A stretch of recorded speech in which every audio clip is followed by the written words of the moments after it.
You're an embarrassment. Don't come for my graduation. My sister shouted at me when I asked whether I could come for her graduation party. So I calmly ended the call, called the vendors and dropped the bomb no one was expecting. Before we get in the details, let me thank you for your continuous support. This means a lot to us. If you enjoy the stories we share, kindly subscribe to this channel. It will be great if you can leave a comment on which city you are watching from. We might just give you a shout out in our next story. Today's special shout out goes to Ruth Cooper from Florida. We are glad you enjoy our stories. Now let's go deeper into today's story. My name is Mara, and I'm the older sister. Not by much, just 2 years, but enough to have memories she doesn't, bruises she never saw, and silences she was too young to interpret. I work in logistics, event planning specifically, high-end, invisible, clean. The kind of job where everything flows seamlessly, and no one remembers your name unless something goes wrong. It suits me. I like operating from behind the curtain, pulling the strings quietly. But there's this thing in my family where quiet equals failure. Leanne, my sister, made noise, grades, speeches, scholarships. I built systems. She built a brand. She always knew how to turn a moment into a spotlight, even as a kid. She didn't have to try. Our parents fed it. Clapping too loudly, filming every recital, framing every award. I didn't resent her for that when we were young. I resented how invisible I felt beside her.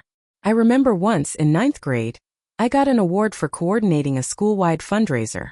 She got a silver medal in a swim meet the same day. Guess which one got posted on the fridge? It wasn't about jealousy. It was about erosion. Being told without words that what I did didn't matter because it didn't sparkle. I thought maybe as we grew older the gap would narrow. I got good at what I did. Very good. I made entire weddings, galas, and brand launches bend into place like clockwork. I had a roster of clients who sent handwritten thank you notes and recommended me to everyone they knew. But in my family, unless your name had a degree after it or showed up on a program, you were background noise. Leanne was finishing med school when the call happened. The house was already buzzing about her graduation. Plans were being made, vendors booked, dresses tailored. I was proud of her. Honestly, I just wanted to show up and clap. The call lasted 90 seconds. I remember because I looked at the timer after I hung up. I asked her simply if I should fly in early, if she needed help setting anything up. She was quiet for a second, then laughed. Not the warm kind, the kind that tells you you've missed a memo about who you are in the story. You're not seriously thinking of coming, are you? She said. You just make it weird. You're kind of an embarrassment, Mara. No offense. That last part was almost tender. Almost. I didn't argue. I didn't ask her what she meant. Didn't remind her of the time I covered her rent for 3 months when her clinicals overloaded her schedule. Or that I was the one who stayed up editing her med school essays while she cried over a breakup. None of that mattered. Not in that moment. I felt something shift in me, not rage, not heartbreak, just clarity. The kind that slides in like cold air under a door. I said, okay. Calm, even voice. Then I hung up. I sat in the silence afterward for a long time. Not crying. Not thinking. Just adjusting. It felt like someone had finally said out loud what had always been implied. That I was a ghost in this family. A placeholder. A useful function with no face. And I realized that maybe it wasn't just them. Maybe I'd helped write that narrative too. By staying quiet. By not taking up space. By always smoothing over the cracks. But that night something settled. Something small, hard, and surgical. I wasn't going to beg for a place in her story anymore. But I also wasn't going to disappear from mine. I think when someone dismisses you like that, laughs at the idea of your presence, it's easy to imagine revenge as loud, messy, explosive. But that's not me. That's not what works. What works is silence. Precision. The quiet withdrawal of support that no one notices until it's far too late. I didn't plan anything that night. I didn't even feel angry. I just knew without fanfare, without threat, that her perfect little moment wasn't going to go quite the way she envisioned. Not because I hated her, but because she needed to learn what happens when the background finally steps off stage.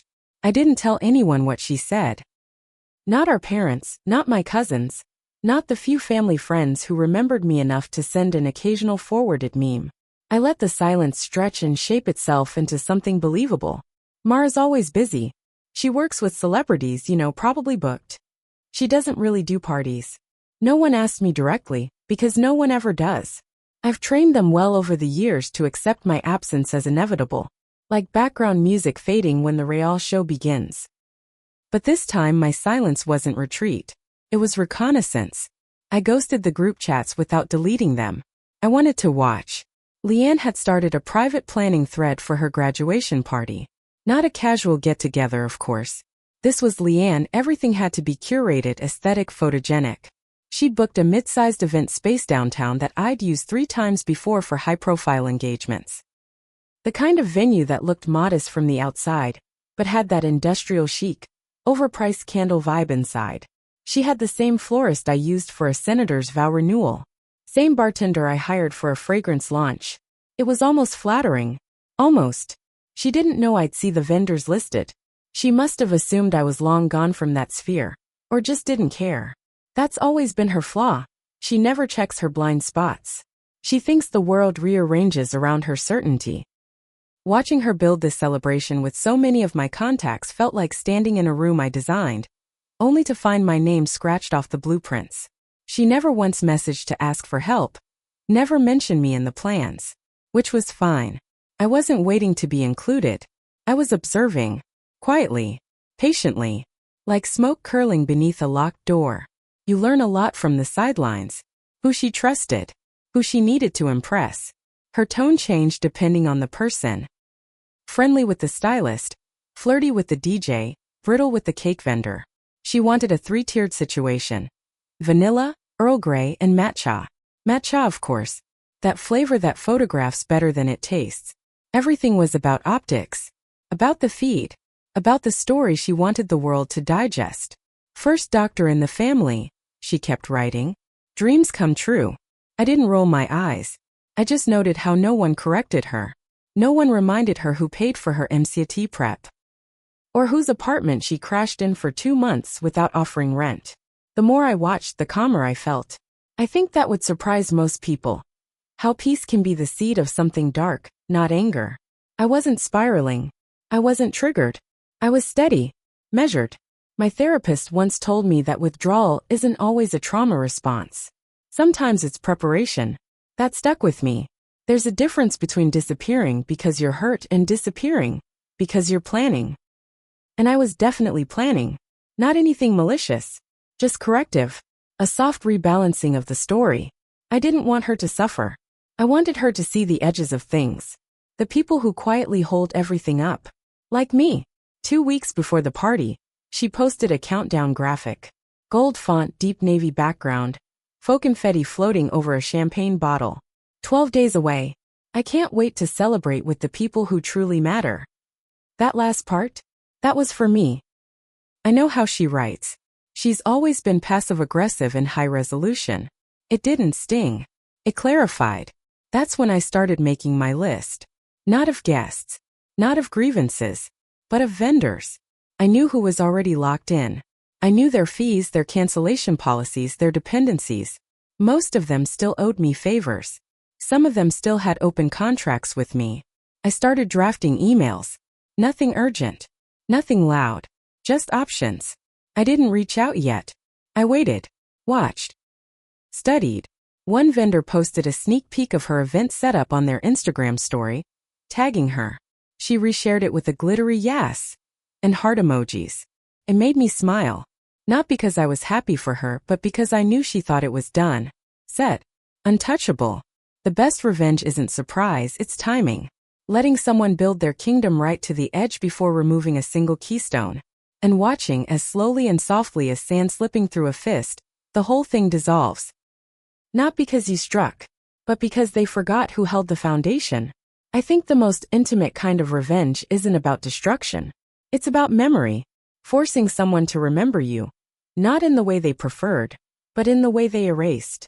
Leanne had pushed me out of her narrative so completely, she didn't think I had the tools to re-enter it. She saw me as static, forgotten, a silhouette on the periphery, but she forgot what I do for a living. She forgot that I built systems to make moments happen, or unhappen, and now I had every tool I needed to do just that, without stepping foot in her party, without saying a word. There's something meditative about the moment, You stop justifying your presence in someone's life. Like finally stepping out of a waiting room you were never called into. I wasn't angry anymore. That feeling had dissolved sometime around the 5th time I reread her message about the people who matter. I wasn't grieving either. Grief implies something was lost. But you can't lose what you never really had. What I felt honestly was relief. Like waking up after years of low-level noise buzzing in the background and realizing, for the first time, it was gone. I opened my laptop and started working. Not on spreadsheets or seating charts. On exits. Discrete removals. I've always believed you can tell the quality of an event by how gracefully something breaks. How elegantly a plan fails. Leanne's party was beautiful on paper.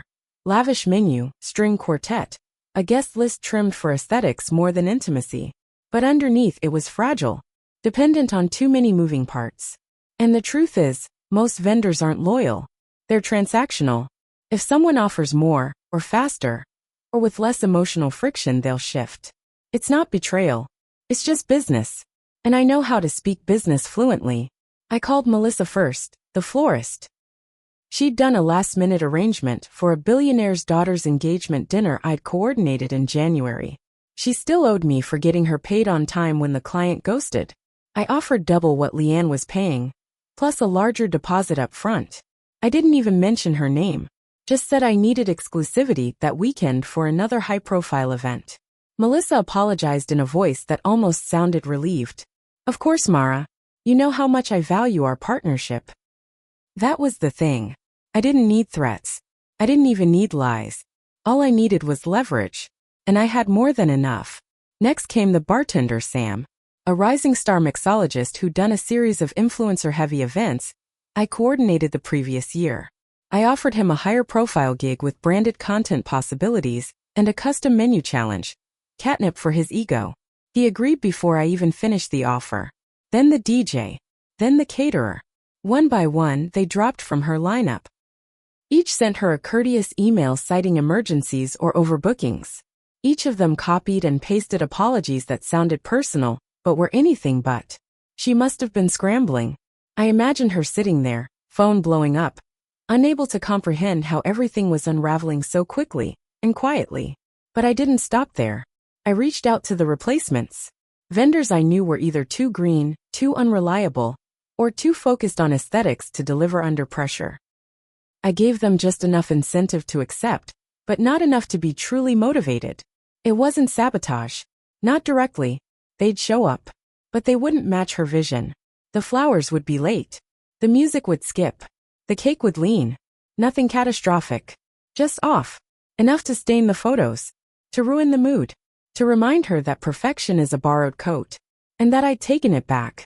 Somewhere during this process, I stopped thinking like her sister. That word started to feel hollow in my mouth. Not because I hated her, I didn't. But because there was no role there anymore. No bridge to cross. No hand extended on either side. She decided who I was in her story. The shameful sibling with the unremarkable job, the invisible presence, the unnecessary guest. Fine. If I didn't belong in her celebration, then I'd become part of her lesson. A quiet one. The kind that doesn't announce itself. The kind you only recognize in hindsight, when you're standing in the wreckage of something you thought was secure. What surprised me most wasn't how easy it was. It was how natural it felt. Like slipping into a coat that had always been mine. Even though I'd left it in someone else's closet for too long. I wasn't playing a villain. I wasn't breaking anything she didn't already hollow out. I was just rearranging. Showing her the scaffolding she'd relied on without credit.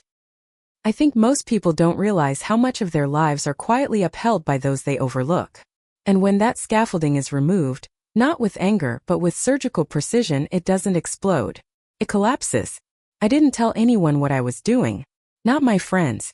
Not even the therapist I used to see when I was still trying to make peace with being the family ghost. This wasn't about processing. This was about execution. I wasn't hiding, but I wasn't confessing either. Some things don't need witnesses. They just need follow-through. And when it was all in motion, when the deposits were transferred, the confirmations sent, the dominoes lined up, I sat back and breathed. For the first time in years, I felt present. Not because someone saw me, but because I saw myself. Clearly. Without apology. She called me the night before the party. The timing told me everything. I hadn't heard her voice in over 3 months, but I knew that tone instantly. Thin, stretched, and trying not to sound panicked. I let it ring once, twice. Picked up on the third like I wasn't expecting it. Like I hadn't been watching the countdown on her Instagram story disappear one gold fleck digit at a time. Her voice cracked halfway through my name. Mara, did you do something? It wasn't accusatory. Not yet. It was bewildered. That was worse. I didn't answer right away. I let her sit in the silence she was so quick to assign to me. It's strange how quickly people expect answers from the ones they spent years disregarding.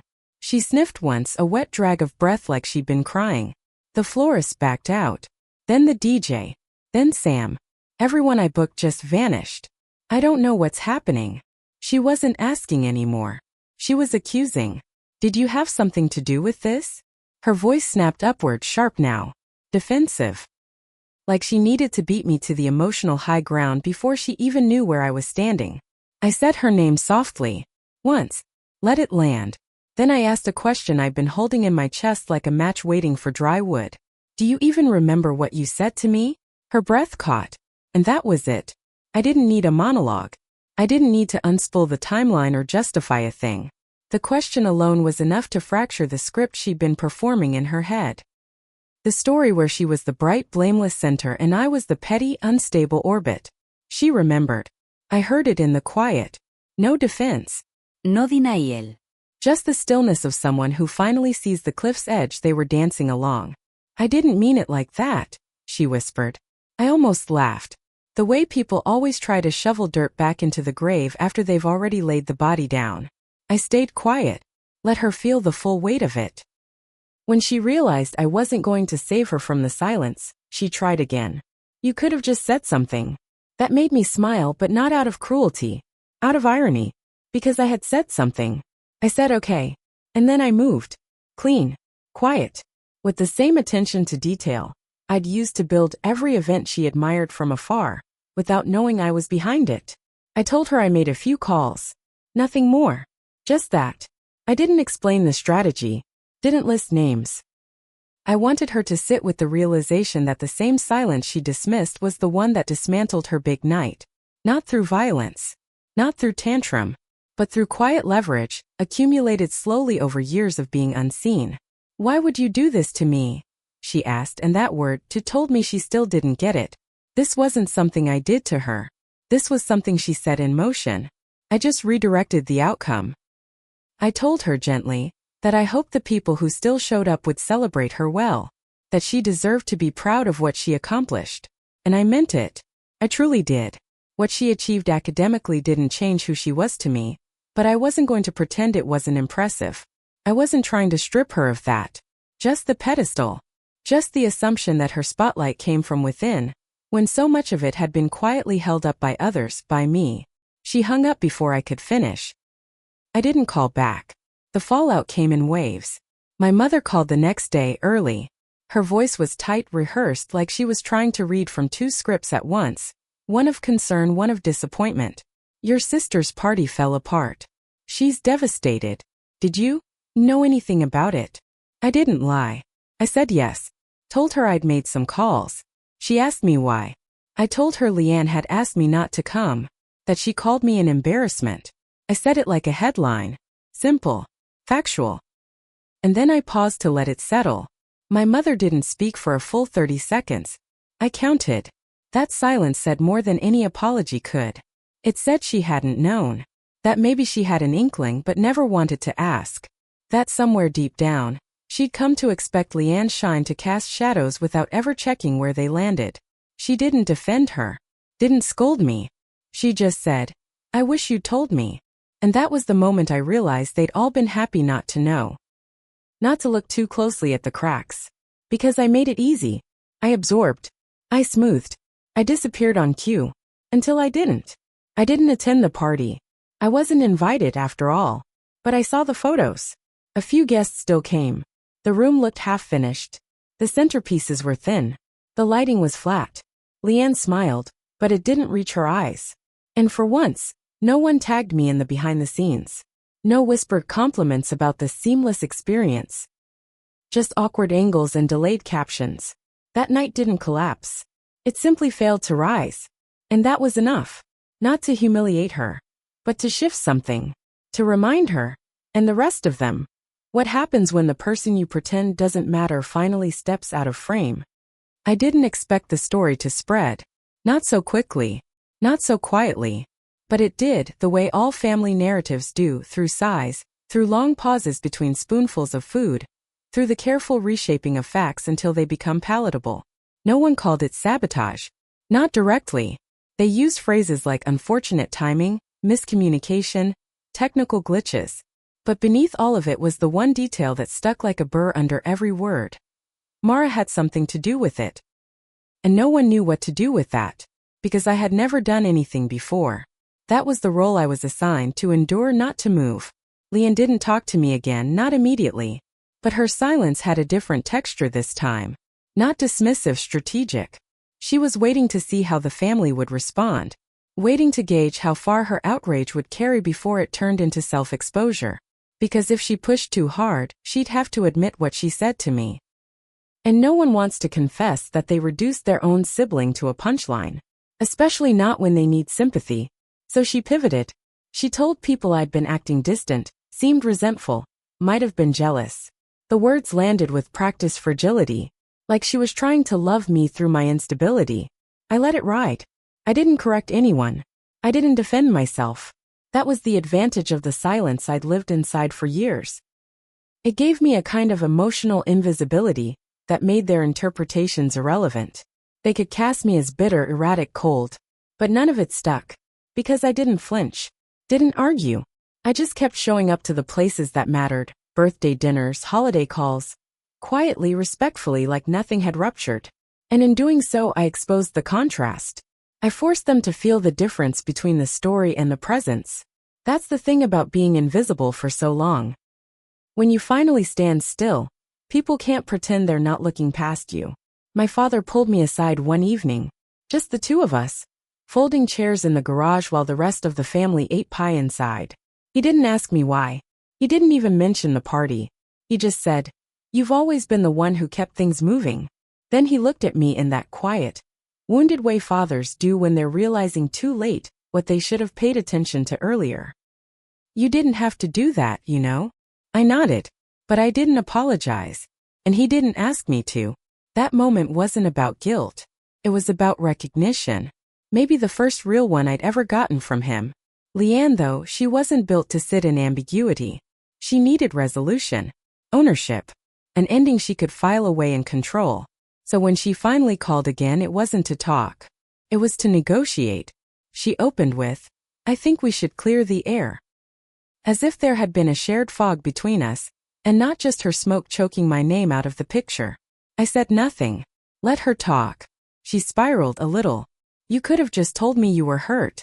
I almost said I did. You laughed. But I didn't. I just let her unravel in the sound of her own righteousness. Eventually she said, "I didn't mean it, you know. I was just stressed. That's not how I really see you." I wondered then if she even believed that. Or if she'd simply convinced herself the memory of that moment was exaggerated. But I didn't need her to admit it anymore. I'd already heard the truth once. And once was enough. "It's fine," I said. 2 words. Flat. Emotionless. And that, more than any scream, more than any blame, shook her. Because for the first time, she couldn't read me. Couldn't pivot the narrative. I'd closed the door so gently, she didn't even realize it had locked behind her. After that the air changed. Not dramatically.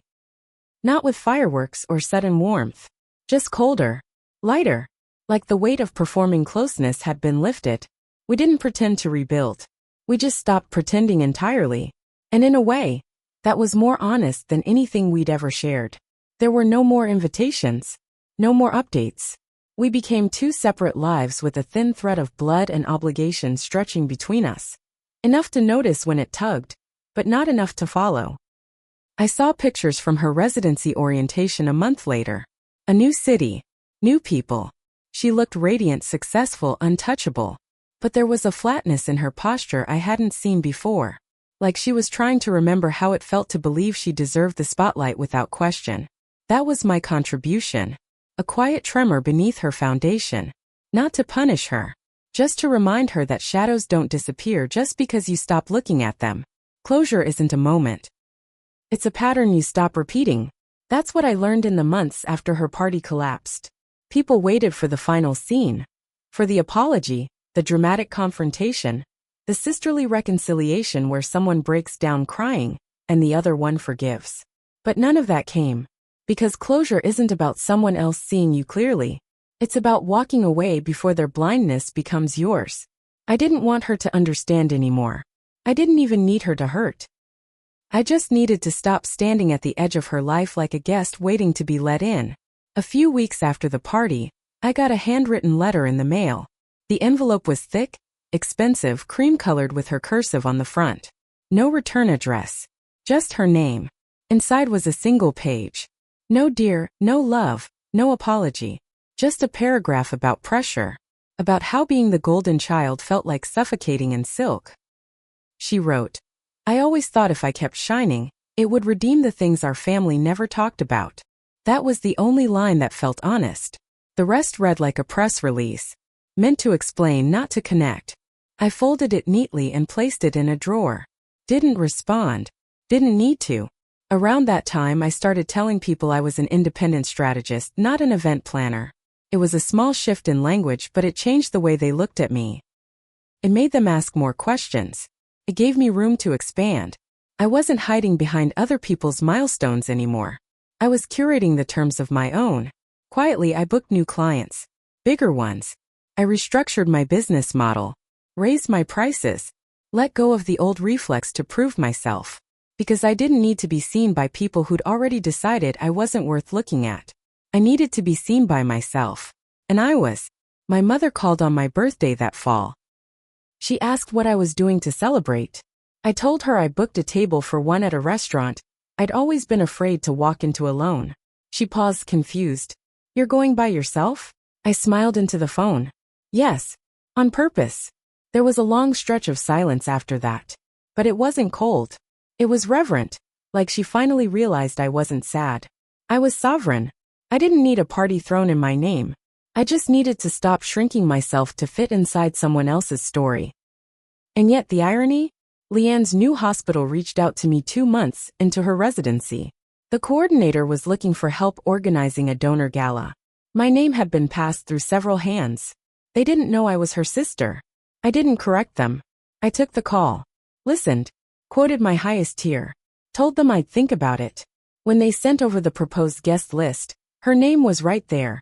Dr. Leanne Thomas, keynote speaker. I stared at it for a long time. Not with bitterness. With something stranger. Detachment. The way you look at an old jacket and realize it doesn't fit you anymore. I turned it down. Politely. Offered a referral to a planner I trusted. Then I archived the email and moved on. That was the moment I knew the revenge had truly ended. Not because I'd won, but because I no longer needed to. Her name didn't burn. Her success didn't echo. And her gaze, should it ever land on me again, would have no power.